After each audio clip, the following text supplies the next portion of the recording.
bienvenue ce soir pour notre énième soirée, hein, n'est-ce pas? Euh, alors que nous sommes en train de naviguer sous ce thème qui est très important, qui est d'une portée vraiment très importante pour nous, chrétiens, mais aussi surtout pour l'Église de Jésus-Christ de Nazareth.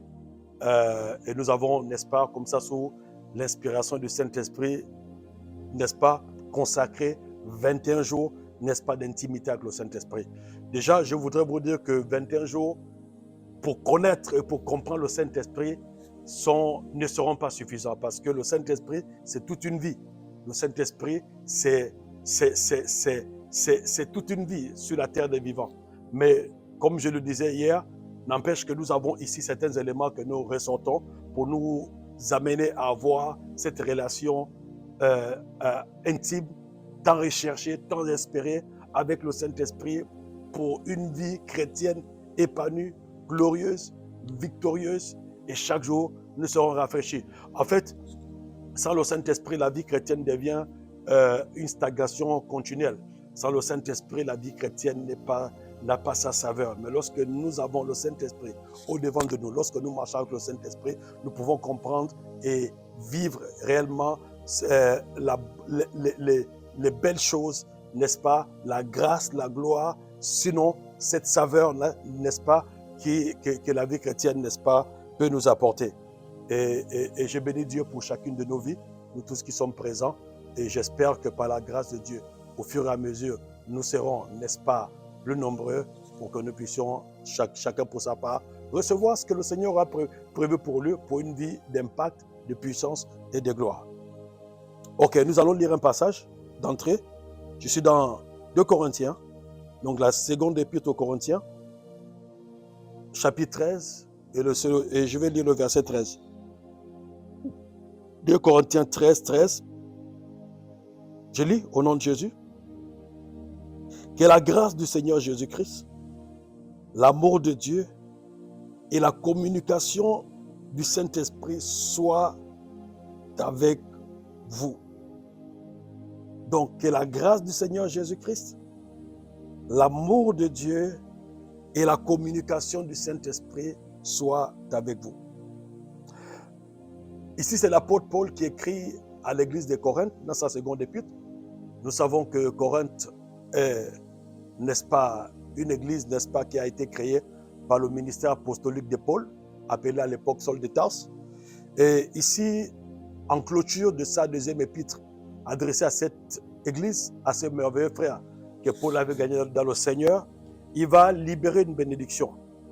Il va dire que la grâce du Seigneur Jésus-Christ, l'amour de Dieu et la communion du Saint-Esprit soient avec vous. Donc, 3 choses qui sont vraiment des éléments très importants de la vie chrétienne. Il met en évidence l'amour de Dieu, non, la grâce du Seigneur Jésus-Christ, l'amour de Dieu et la communion du Saint-Esprit. Nous savons tous, bien-aimés, tous autant que nous sommes ici, que Dieu est amour. Et l'amour de Dieu a été manifesté de par le sacrifice à la croix. La Bible dit, c'est le verset le plus populaire de la Bible. Jean 3, 16 dit, car Dieu a tant aimé le monde, tant adverbe de manière. Le temps ici exprime la puissance de l'amour de Dieu. Le temps ici exprime la profondeur de l'amour de Dieu. Le temps ici exprime la grandeur de l'amour de Dieu. Donc un amour incommensurable, un amour qu'on ne peut pas mesurer. Dieu a tant aimé le monde et son amour n'est pas resté suspendu à ses lèvres. Il a démontré en donnant Jésus-Christ comme Seigneur, en donnant Jésus-Christ comme sacrifice, afin que toi et moi, aujourd'hui, nous soyons appelés enfants de Dieu. Et Romains chapitre 5 au verset 8 dit que Dieu nous prouve son amour, c'est lorsque nous étions encore païens. Nous étions errants, marchant selon la vanité de nos pensées, au temps marqué par Dieu. Christ est mort pour nous. Donc Dieu a donné parce qu'il nous a aimés. Dieu a donné parce qu'il nous a chéris. Dieu a donné à cause de son grand amour. Et la deuxième chose qui va mettre en évidence la grâce du Seigneur Jésus-Christ. La Bible dit que la grâce du Seigneur Jésus-Christ et l'amour de Dieu, ainsi que la communion du Saint-Esprit, communication du Saint-Esprit, soit avec vous. Lorsque nous lisons Jean chapitre 1 au verset 16, la Bible dit que nous avons tous reçu de sa plénitude et grâce pour grâce, car la loi a été donnée par Moïse, mais la grâce et la vérité sont venues par Jésus-Christ. Donc la loi, c'est Moïse qui l'a menée, mais la grâce et la vérité sont venues par Jésus-Christ. Donc aujourd'hui, nous sommes en train d'expérimenter la grâce de Dieu. La grâce est une faveur imméritée. Ce que nous sommes aujourd'hui dans le Seigneur, nous ne l'avons pas mérité, mais c'est au prix du sacrifice de Christ. C'est parce que Christ a, n'est-ce pas, obéi parfaitement, a rempli toutes les exigences de Dieu, toutes les exigences, n'est-ce pas, de Dieu, pour que nous puissions aujourd'hui être enfants de Dieu. Donc chaque jour, nous devons être conscients que ce que nous sommes aujourd'hui, nous le sommes par grâce. Et l'apôtre Paul a vécu, n'est-ce pas, une expérience similaire, une expérience où il a compris l'importance de la grâce de Dieu. La Bible dit dans 2 Corinthiens, au chapitre 9, lorsque il est ravi au ciel, la Bible dit à cause de l'excellence de ses révélations, un ange de Satan a été, n'est-ce pas, a été laissé dans son corps pour le souffler, pour l'affliger. Et la Bible dit qu'il a prié 3 fois. Et Dieu lui a dit non, ma grâce te suffit, car ma puissance manifeste pleinement ses effets lorsque tu es faible. Et Paul conclut en disant, je me glorifierai bien plus de mes faiblesses, afin que la grâce, sinon la puissance de Dieu repose sur moi. Car lorsque je suis faible, c'est alors que je suis fort. Amen. Donc, considérons l'amour de Dieu chaque jour.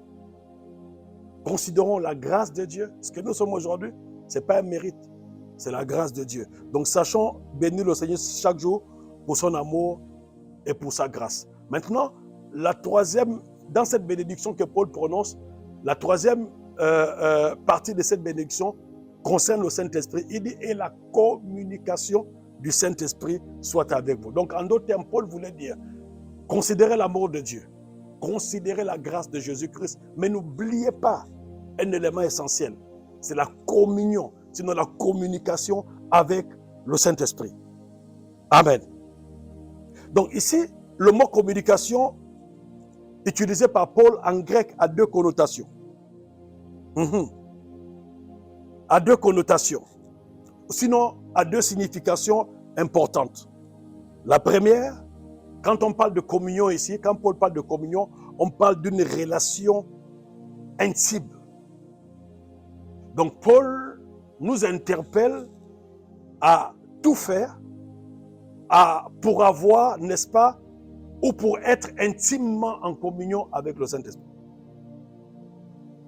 Il dit que la communion du Saint-Esprit soit avec vous. Donc, en d'autres termes, une communion prioritaire. C'est-à-dire que dans toutes nos relations, le Saint-Esprit doit être la priorité.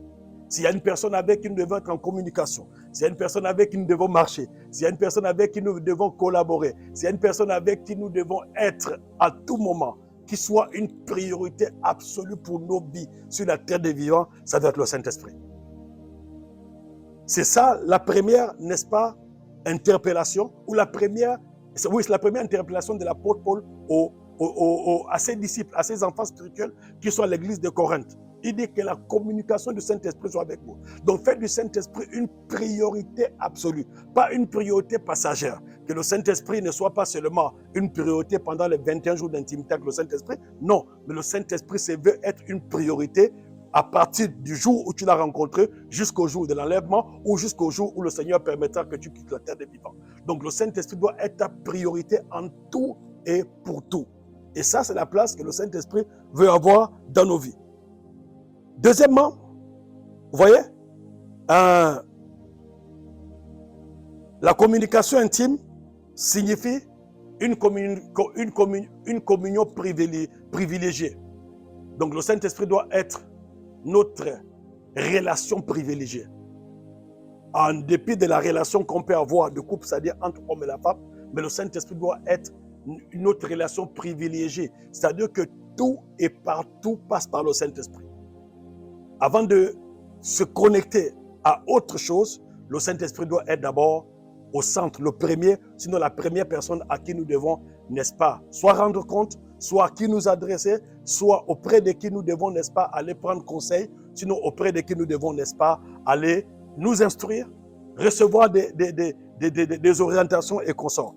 Donc ça doit être notre relation, non seulement prioritaire, mais relation intime ici veut aussi veut dire relation privilégiée.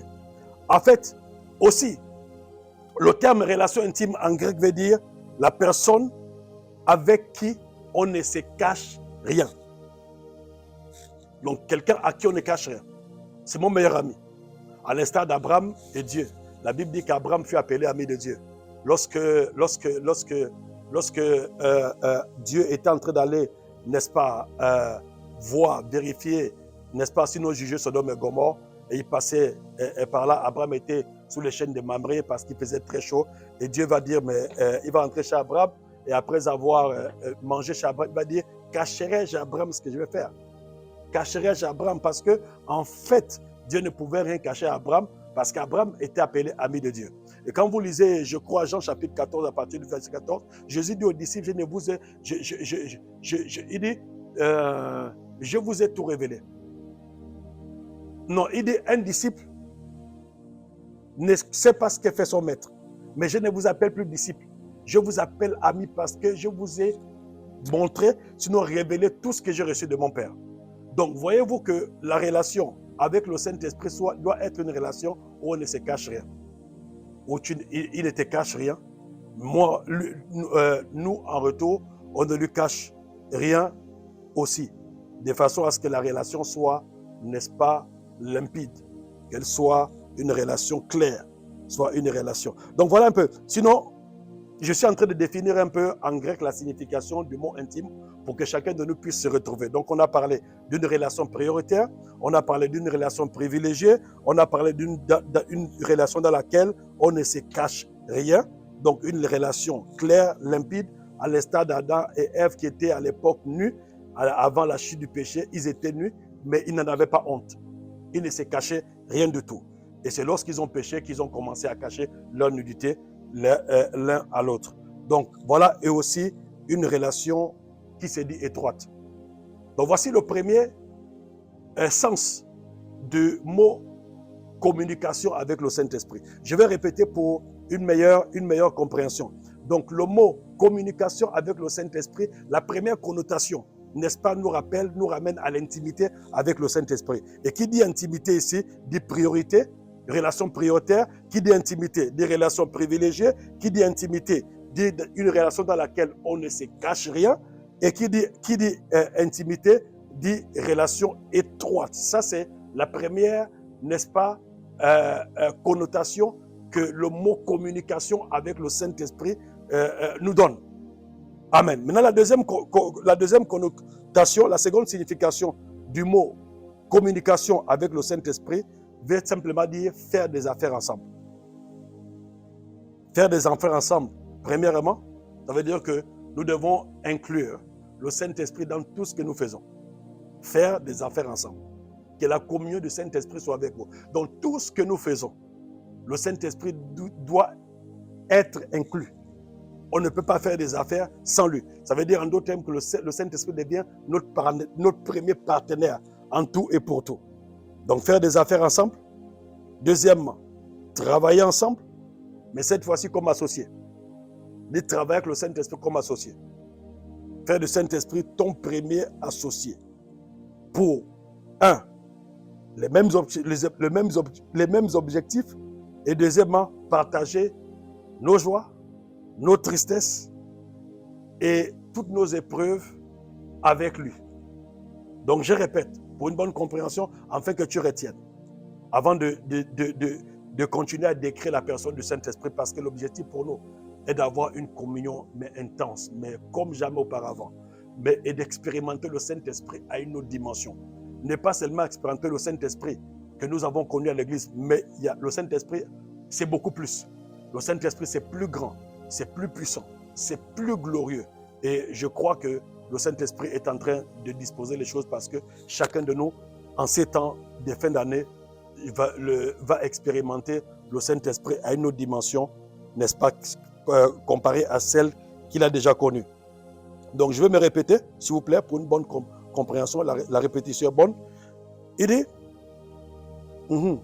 la seconde signification du mot communication, c'est faire des affaires ensemble. Deuxièmement, travailler ensemble comme associés, mettre pour les mêmes objectifs et partager joie, tristesse, victoire et épreuve ensemble. Donc, dépasser deux définitions du mot communication, vous comprenez que le Saint-Esprit est vraiment indispensable. On ne peut pas se passer du Saint-Esprit.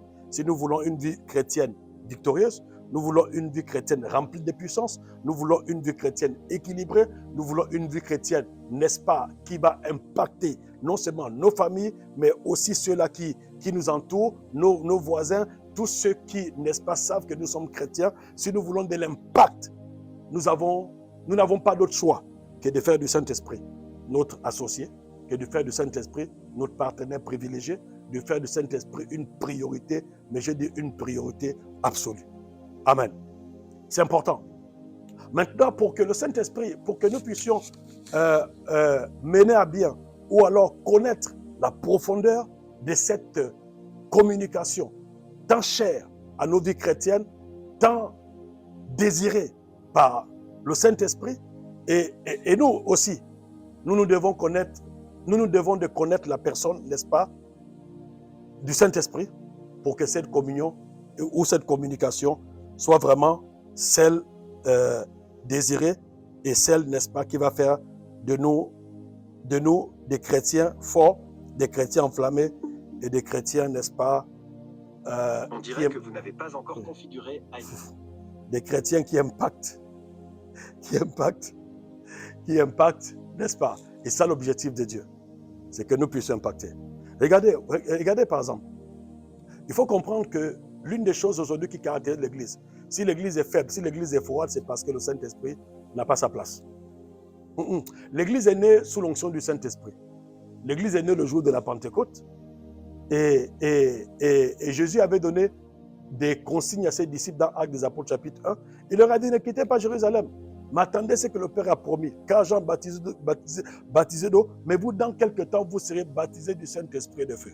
Souvenez-vous que les apôtres ont fait 3 ans avec Jésus-Christ, 3 ans durant lesquels Jésus les enseignait, 3 ans durant lesquels ils ont eu comme pasteur la parole de Dieu faite chair, et Jésus leur a enseigné sur les notions de la Bible, les doctrines chrétiennes et consorts. Mais il leur manquait quelque chose pour qu'ils aient de l'impact, afin que leur ministère puisse, n'est-ce pas, toucher les cœurs, afin que l'objectif que Dieu s'était assigné à travers eux puisse être atteint. Et il va leur dire, ne quittez pas Jérusalem, mais attendez ce que le Père a promis. Car Jean a baptisé d'eau, mais vous, dans quelques temps, vous serez baptisés du Saint-Esprit et de feu. Et le jour de la Pentecôte, quand il y a eu effusion du Saint-Esprit, ils ont été totalement transformés. Et Pierre s'est levé, il a prêché, et nous avons vu l'église primitive, n'est-ce pas, 3000 personnes se sont converties, n'est-ce pas, à la prédication d'un seul homme. Tout ça sous l'onction et sous l'impulsion du Saint-Esprit. Et le Saint-Esprit de l'apôtre qui a utilisé l'apôtre Pierre, qui a utilisé l'apôtre Paul, qui a utilisé, n'est-ce pas, tous ces grands hommes de la Bible que nous connaissons, est le même Saint-Esprit qui habite en nous, est le même Saint-Esprit qui est en nous, est le même Saint-Esprit qui marche avec nous, mais là où ils nous ont précédés, là où ils nous ont dévancés, c'est parce qu'ils avaient appliqué, ils avaient mis en pratique ce que nous sommes en train de comprendre aujourd'hui. Ça veut dire que les mêmes causes produisent les mêmes effets. Si nous entrons en communion avec le Saint-Esprit, il n'y a pas de raison que le Saint-Esprit ne fasse pas les mêmes miracles, les mêmes prodiges, ne nous donne pas cette vie victorieuse, ne nous donne pas cette vie enflammée, ne fasse pas de nous des hommes d'impact. Le Saint-Esprit n'a pas de problème avec ta couleur, il n'a pas de problème avec tes origines, il n'a pas de problème avec le lieu où tu te trouves. Le Saint-Esprit n'a pas de problème avec ça. Ce que le Saint-Esprit veut, c'est que le lieu où tu te trouves là, avec ta couleur, avec ta taille, avec ce que tu es, tu sois un chrétien qui impacte. Tu sois un chrétien, n'est-ce pas, qui démontre la grandeur de Jésus. Tu sois un chrétien qui démontre la véracité de la parole de Dieu. Il t'a choisi comme instrument, il habite en toi et ce qu'il veut, au-dessus de tout et par-dessus tout, c'est cette communion, n'est-ce pas, qui va nous introduire dans une ère nouvelle de notre vie chrétienne, dans une ère nouvelle de notre Église, dans une ère nouvelle, n'est-ce pas, de tous les privilèges que nous sommes censés recevoir du Seigneur. Donc, chers frères et sœurs, le Saint-Esprit, c'est notre personne. Le Saint-Esprit, c'est ce dont nous avons besoin, c'est la personne dont nous avons besoin. Le Saint-Esprit, c'est la personne avec qui nous devons marcher, et le Saint-Esprit doit être notre priorité. Donc, mais toutes ces choses n'auront leur sens ou n'auront leur début que lorsque nous allons commencer à développer une relation et sinon être en communication, sinon ou en communion avec le Saint-Esprit. Maintenant, pour être en communion avec le Saint-Esprit et pour développer cette relation, il faut, n'est-ce pas, connaître et reconnaître et comprendre que le Saint-Esprit est une personne. C'est une personne à part entière de la Trinité, bien qu'elle soit invisible. Et nous avons, n'est-ce pas, depuis 3 jours, essayé de mettre en évidence certains aspects, certains éléments qui démontrent que le Saint-Esprit est une personne qui a des émotions, est une personne qui a des émotions telles qu'il peut être attristé, il peut être frustré, il peut être injurié, il peut être blasphémé. Nous avons vu que quand Jésus présente le Saint-Esprit dans Jean chapitre 14, 15 et 16, il parle de « il », le pronom personnel « il », pronom masculin « il », troisième personne du singulier. Jésus ne le présente pas comme une chose, il ne le présente pas comme une influence, il ne le présente pas comme un vent, il ne le présente pas d'abord comme une colombe, il ne le présente pas comme une influence, mais il le présente comme une personne à part entière. Il parle d'un consolateur comme lui. Donc un consolateur aussi comme lui, aussi puissant que Jésus, aussi glorieux que Jésus, aussi bon que Jésus, aussi amour que Jésus et aussi présent que Jésus. Amen. Et Jésus dit, il est avantageux pour vous que je m'en aille. Donc Jésus vient mettre ici, n'est-ce pas, l'importance pour nous, l'importance du Saint-Esprit pour l'Église. Il dit, il est avantageux pour vous que je m'en aille. Parce que si je ne pars pas, je ne retourne pas au Père, il ne viendra pas. Mais lorsque je serai parti, je prierai le Père, il vous l'enverra et il va demeurer éternellement avec vous. Donc, il est avec nous. Depuis le jour que nous avons reçu Jésus-Christ comme Seigneur et Sauveur, il est avec nous. Et il est avec nous éternellement. Il est là pour nous conduire, il est là pour nous aider, il est là pour nous orienter, il est là pour nous aider à prier, à intercéder. Il est là pour ça. Et c'est dont il a besoin. Ce qui est important pour nous, c'est que nous comprenons que le Saint-Esprit ne s'impose pas, il se propose. Donc c'est à nous de venir pour lui dire, Saint-Esprit, nous avons besoin de toi. Nous te tendons la main d'association, viens, marche à nos côtés, viens, oriente-nous, viens, inspire-nous, viens, sois notre relation, notre ami. Que notre relation avec toi soit une priorité, qu'elle soit privilégiée, qu'elle soit, n'est-ce pas, la relation phare même. Et même au sein de l'Église, nous devons l'associer, n'est-ce pas, à nos programmes, nous devons l'associer à nos visions, nous devons l'associer. En fait, nous ne devons pas lui imposer nos visions. Nous ne devons pas lui imposer ce qu'on veut. Mais nous devons aller auprès de lui. Lui dire, voici ce que nous pensons. Qu'est-ce que toi tu penses? Et lui, en retour, il nous donnera son avis. C'est une personne avec qui tu peux discuter. Essaie-le. Je te dis, fais-le chaque matin, fais-le chaque soir, et tu verras que le Saint-Esprit est fidèle. Il va te répondre. Amen. Donc, il faut comprendre que le Saint-Esprit est une personne. Je vais relever quelques éléments, n'est-ce pas?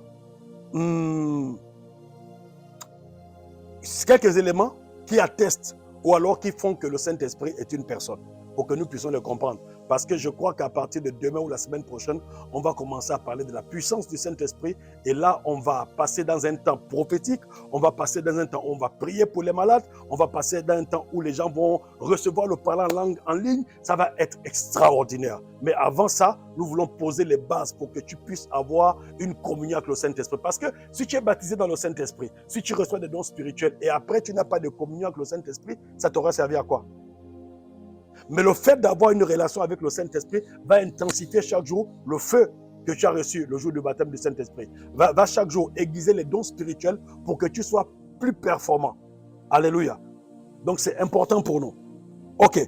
Donc voici encore quelques éléments qui font que nous reconnaissons que le Saint-Esprit est une personne. Il y a peut-être certains éléments que je vais répéter parce que je les aurais déjà dit hier ou avant-hier, mais je vais insister là-dessus pour que vous compreniez. Lorsque vous lisez Apocalypse chapitre 2, au verset 7, quand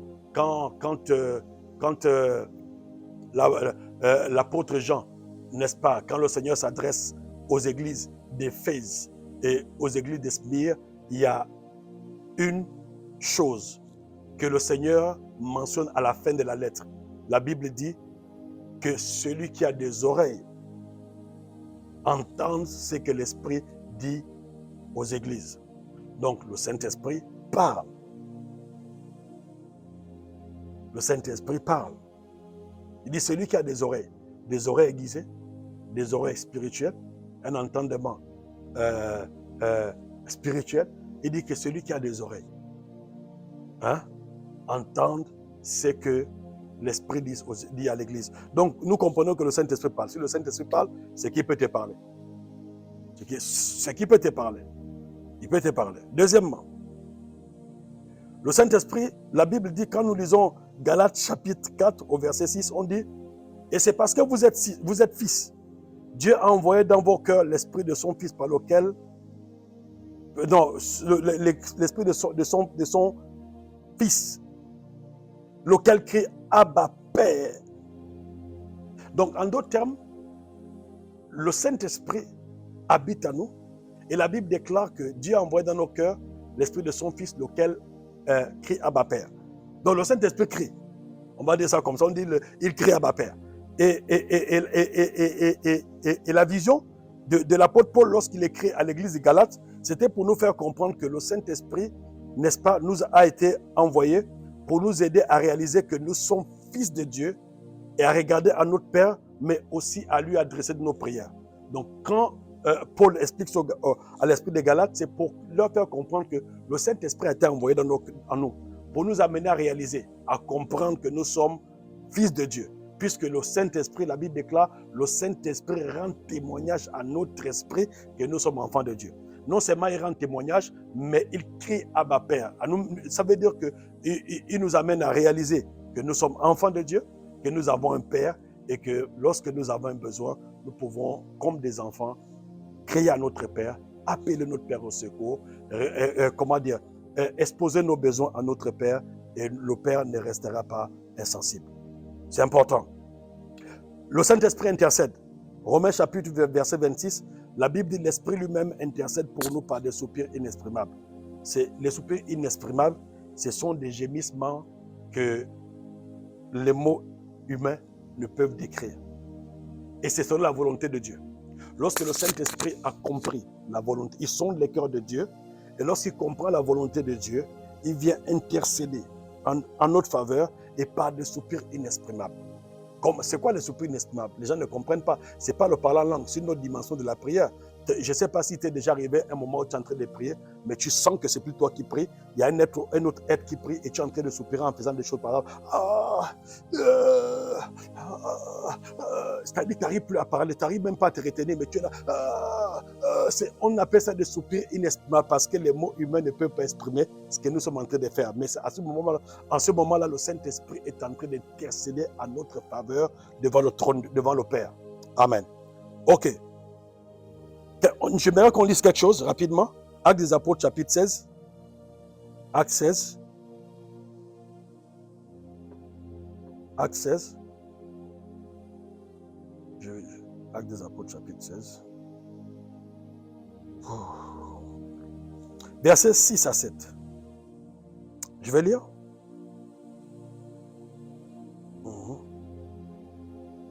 Ayant été empêchés par le Saint-Esprit d'annoncer la parole dans l'Asie, ils traversèrent la Phrygie et la Galatie.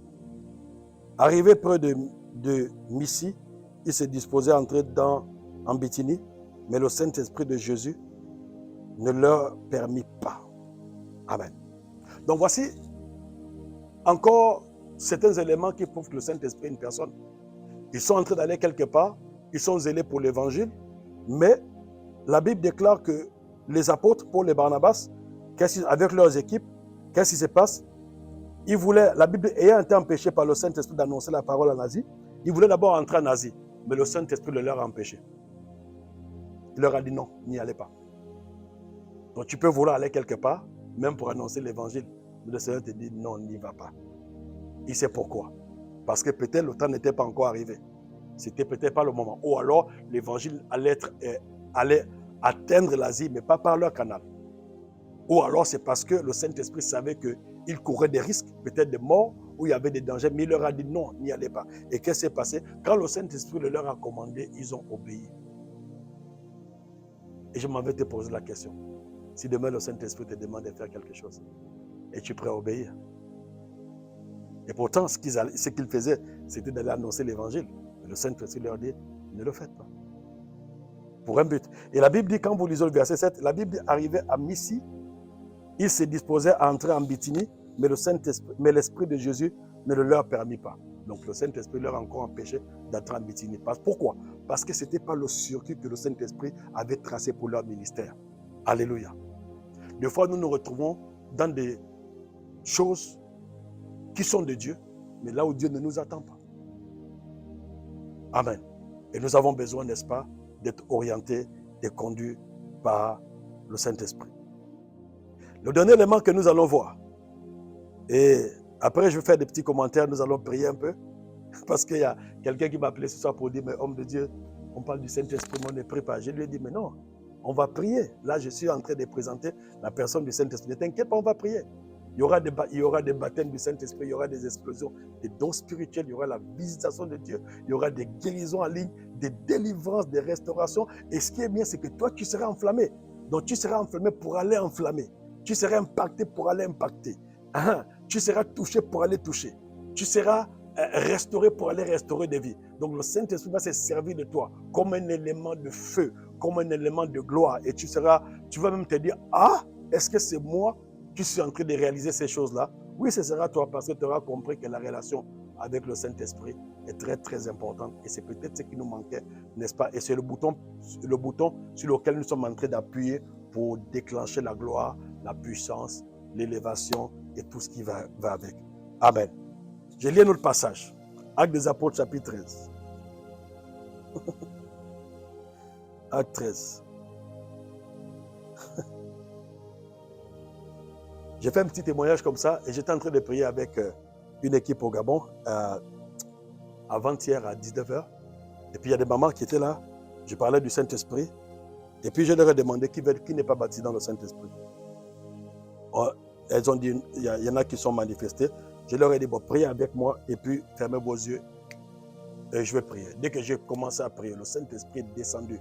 Écoutez-moi, il y avait des manifestations en ligne. Les gens étaient baptisés dans le Saint-Esprit. Les gens qui cherchaient le Saint-Esprit, le baptême du Saint-Esprit depuis longtemps, ils l'ont eu ce jour-là. Maintenant, il y a une sœur qui n'a pas été baptisée dans le Saint-Esprit. Elle était un peu, on va dire comme ça, dessus, mais elle s'est dit, bon, peut-être c'est pas mon jour. Vous savez quoi? Lorsque, à 3 heures du matin, elle a entendu quelqu'un qui lui a dit, lève-toi et commence à prier. Quand elle a commencé à prier, le Saint-Esprit est descendu, le baptême, dans son lit. Elle a commencé à parler en langue.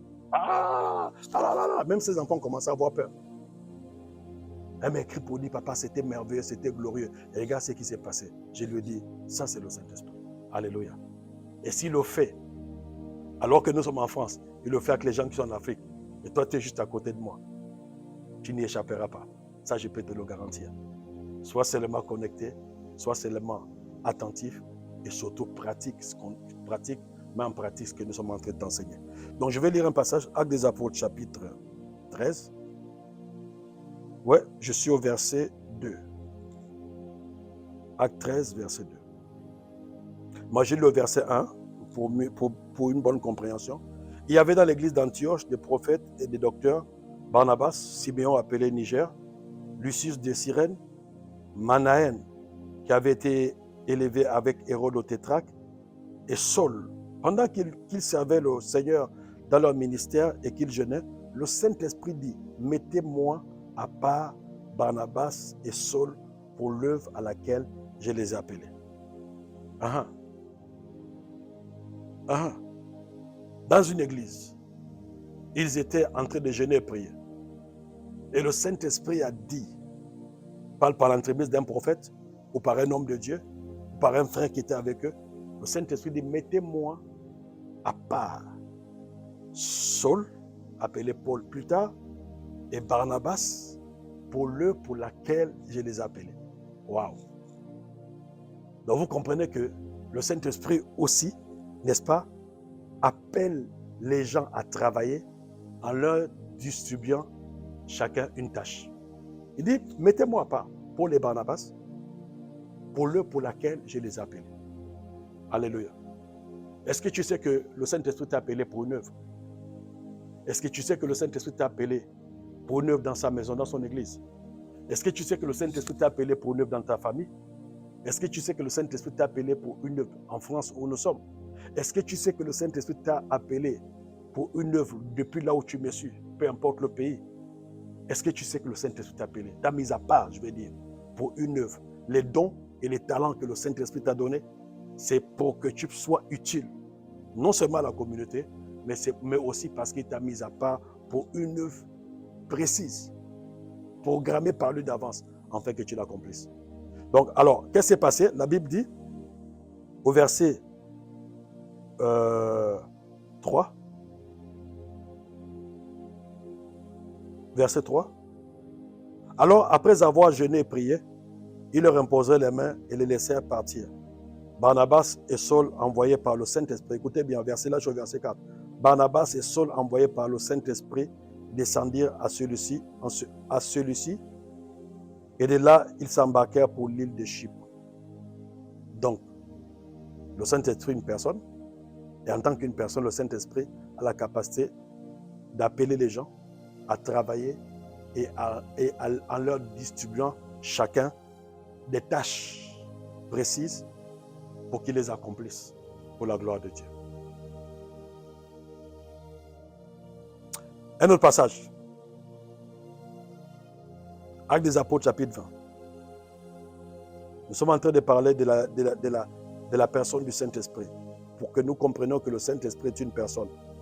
Et là, ce que nous sommes en train de relever ici, ce sont des choses, n'est-ce pas, que les différentes manifestations du Saint-Esprit sont des choses rattachées aux hommes. Parce que les hommes parlent, les hommes commandent, les hommes envoient, les hommes intercèdent. Et la dernière chose que nous allons voir avant de prier, c'est celle-ci. Actes des Apôtres, chapitre 20, verset 28. Verset 28.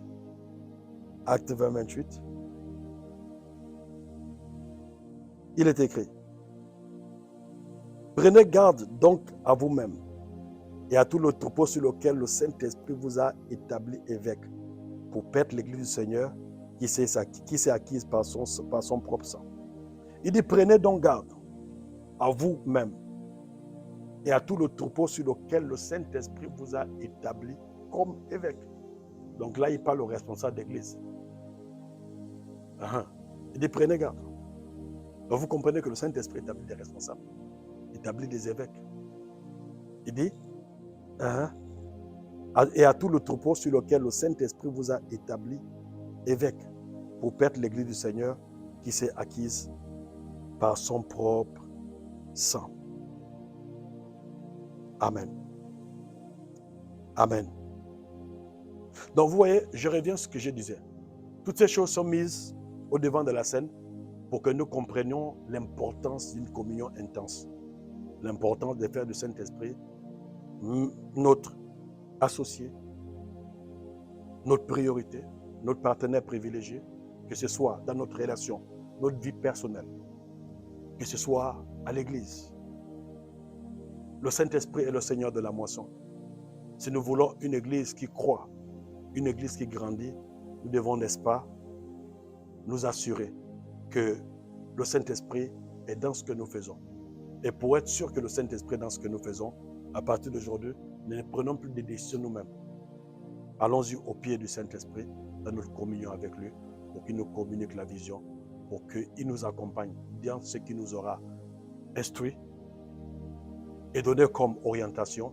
Et je suis sûr que la gloire de Dieu va se manifester. Je bénis Dieu pour ces 21 jours d'intimité avec le Saint-Esprit. Je le dis et je le répéterai toujours, que 21 jours ne sont pas assez pour bien connaître le Saint-Esprit. Le Saint-Esprit, c'est toute une vie. Même 40 jours ne sont pas assez. Mais là, nous sommes en train de ressortir des éléments essentiels pour nous amener, tous chacun pour sa part, à développer cette communion avec Dieu, cette communication. Et nous, avec le Saint-Esprit. Et je crois que si on le fait d'ici cette fin d'année, chacun de nous sera témoin de la manifestation de la gloire de Dieu. Avant qu'ils ne partent, Jésus leur a dit: le Saint-Esprit survenant sur vous, vous serez mes témoins. Et vous avez vu qu'après la Pentecôte, il y a eu une explosion. Pourquoi? Parce que les apôtres, n'est-ce pas, ont mis en pratique ce que le Seigneur leur avait donné comme instruction. Cherchons, s'il vous plaît. Je sais que ce n'est pas évident, mais faisons l'effort d'aller au pied du Seigneur pour dire: Saint-Esprit, je ne te connais peut-être pas, mais je vais te connaître. J'ai compris que tu es une personne. J'ai compris que tu as des émotions, tu as des sentiments. J'ai compris que tu es une personne avec qui on peut parler, avec qui on peut interagir. Tu es une personne auprès de qui je peux me confier. Je veux faire de toi mon meilleur ami. Je veux faire de toi ma relation privilégiée. Je veux faire de toi ma priorité. Je veux marcher avec toi. Je veux t'introduire et t'instruire dans tout ce que je vais faire. Que toutes mes décisions, à partir d'aujourd'hui, que je les prenne avec toi. Toutes les orientations dont j'ai besoin, je viendrai les prendre auprès de toi. Donc si nous nous appliquons à faire du Saint-Esprit une priorité, je vous dis que ce qui était échec pour nous hier, n'est-ce pas, sera pour nous un sujet de victoire. Là où les gens sont moqués de nous, ils commenceront à nous apprécier. Là où l'ennemi avait le dessus sur toi, les sorciers qui t'oppressaient, qui t'opprimaient, qui avaient pris la première place, seront les premiers à te tourner le dos parce que tu ne seras plus jamais la même personne. Alléluia. Et laissez-moi vous répéter encore ce que je vous ai dit d'entrée. Le Saint-Esprit n'a pas été donné pour les Américains. Le Saint-Esprit n'a pas été donné pour les Juifs. Le Saint-Esprit n'a pas été donné pour les Français. Le Saint-Esprit a été donné pour l'Église, pour tous ceux qui ont reçu Jésus-Christ comme Seigneur et Sauveur. Que tu sois américain, que tu sois juif, que tu sois togolais, que tu sois ivoirien ou congolais.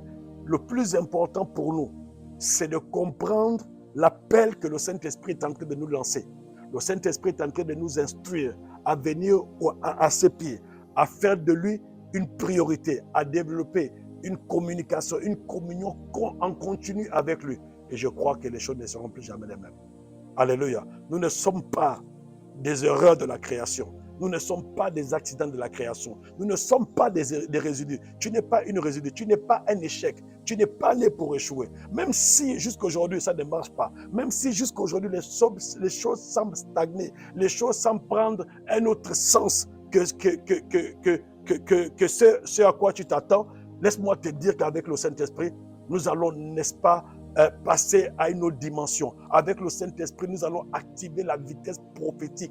Avec le Saint-Esprit, nous irons de gloire en gloire et de succès en succès. Avec le Saint-Esprit, nous allons écraser nos ennemis et avec le Saint-Esprit, nous allons manifester la gloire de Dieu. Avec le Saint-Esprit, Jésus sera réel pour nous, vraiment réel. Les gens verront Jésus en nous.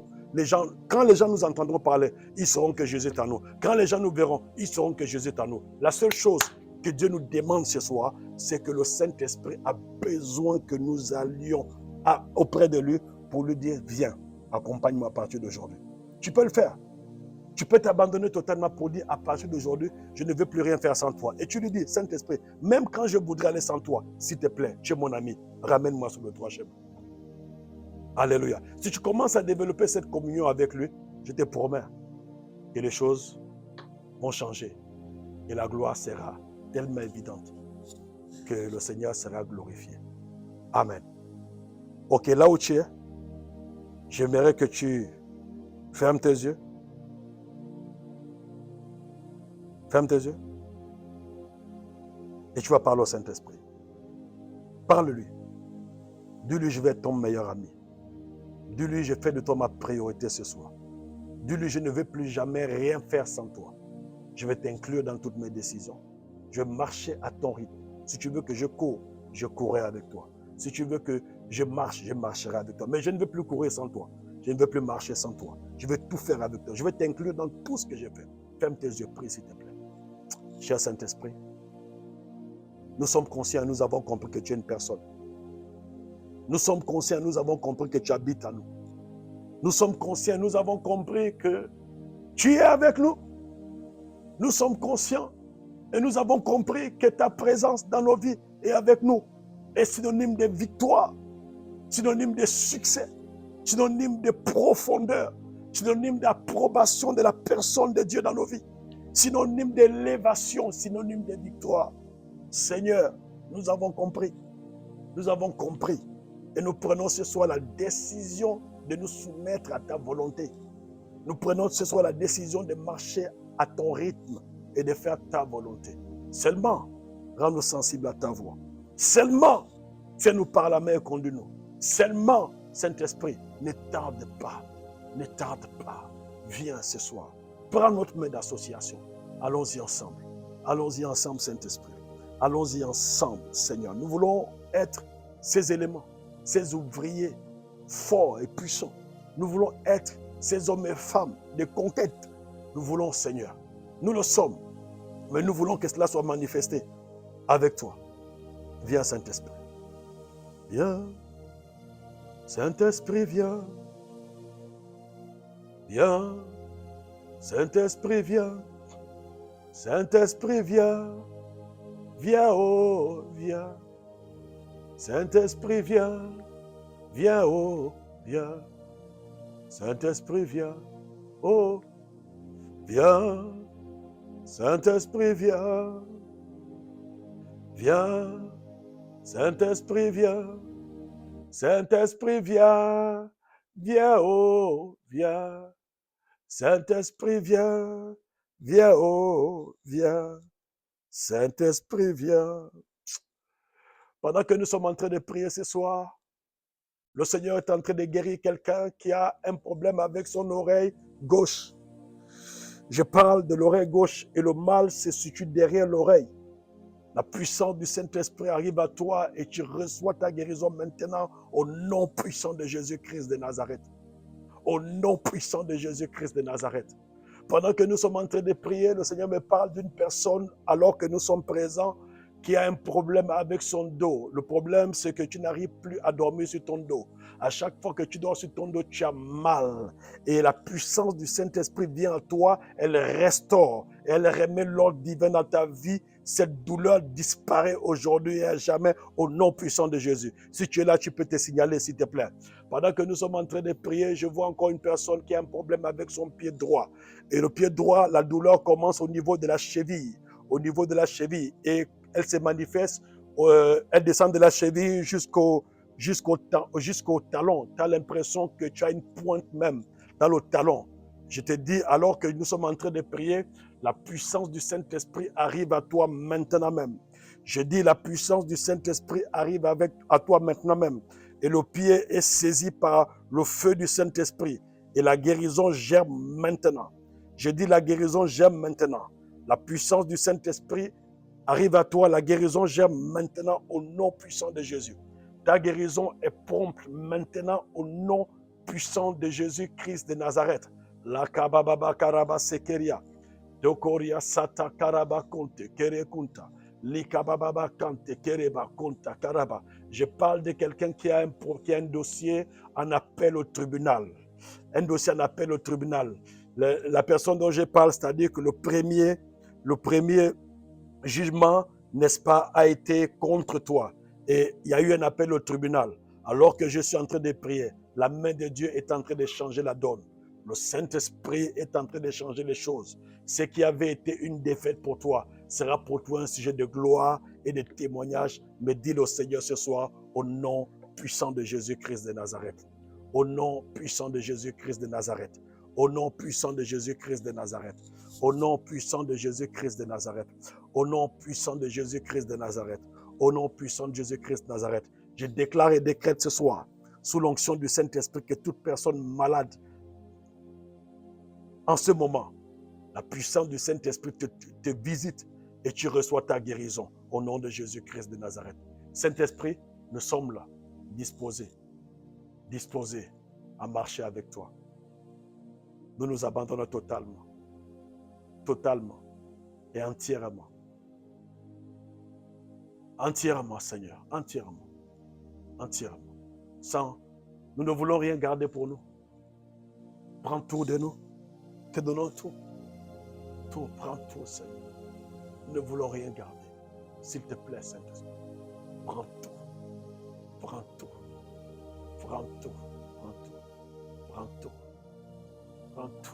Kaba. Prends tout, Seigneur. Prends tout, Seigneur. Nous voulons plus de toi et moins de nous. Plus de toi et moins de nous. Que la chair soit crucifiée. Que la chair se taise. Et que tu parles, Saint-Esprit. Que tu t'exprimes, Saint-Esprit. Que tu te manifestes, Saint-Esprit. Que tu agisses, Saint-Esprit. Et que tu viennes glorifier Jésus. Oh, nous sommes tellement bénis de t'avoir comme ami. Nous sommes tellement bénis d'être en communion avec toi. Nous sommes tellement bénis, Seigneur, d'être en association avec toi. Nous sommes tellement bénis. Oh, merci Seigneur. Nous avons attendu ce jour depuis longtemps. Voici le jour du Seigneur. Voici le jour de la gloire. Merci Saint-Esprit. Merci Saint-Esprit. Merci Saint-Esprit. Merci Saint-Esprit. À partir d'aujourd'hui, il y a des gens qui vont comme ça, alors qu'ils seront endormis, entendre la voix du Saint-Esprit leur dire, lève-toi, va prier.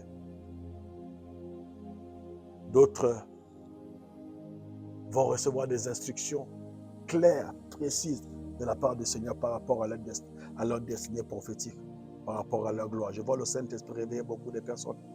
Je vois des gens qui étaient endormis, qui sont en train de se réveiller. Je vois des vies qui étaient emprisonnées, que le diable avait gardées en prison. Mais la puissance du Saint-Esprit est en train de briser les portes de la prison et les gens sont en train de sortir au nom de Jésus.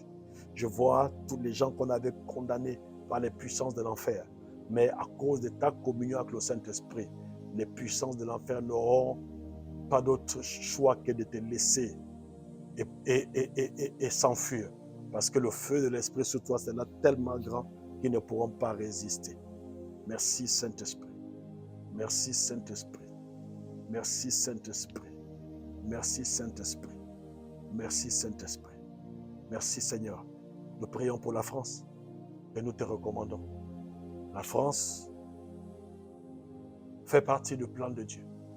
À la croix du Calvaire, Jésus est mort aussi pour le salut des Français. Cher Saint-Esprit, que ce soir, tu parcours la France du nord au sud, de l'est à l'ouest. La France visible et la France invisible, Seigneur. Que les âmes soient touchées. Que les âmes prennent conscience de leur état piteux et malheureux sans toi. Amène-les à la croix du Calvaire. Amène-les à Jésus. C'est toi qui convaincs des péchés, de justice et de jugement. Saint-Esprit, nous prions ce soir pour l'Église de Dieu en France. Visite encore ton Église. Visite ton Église. Visite ton Église en France. Visite ton Église, Seigneur. Apporte la vie et que le règne de Dieu soit évident et réel. Merci Saint-Esprit. Nous voulons te dire ce soir, parce que tu nous entends, que nous t'aimons. Et nous apprécions ta merveilleuse personne. Nous apprécions ta compagnie. Allons-y ensemble. Marche avec nous. Au nom de Jésus-Christ. Amen. Viens, Saint-Esprit, viens. Ok. Shalom à tous. Demain soir, nous sommes là pour une autre séquence de nos 21 jours d'intimité avec le Saint-Esprit. Nos 21 jours d'intimité avec le Saint-Esprit. Et je crois que le Seigneur va nous faire du bien.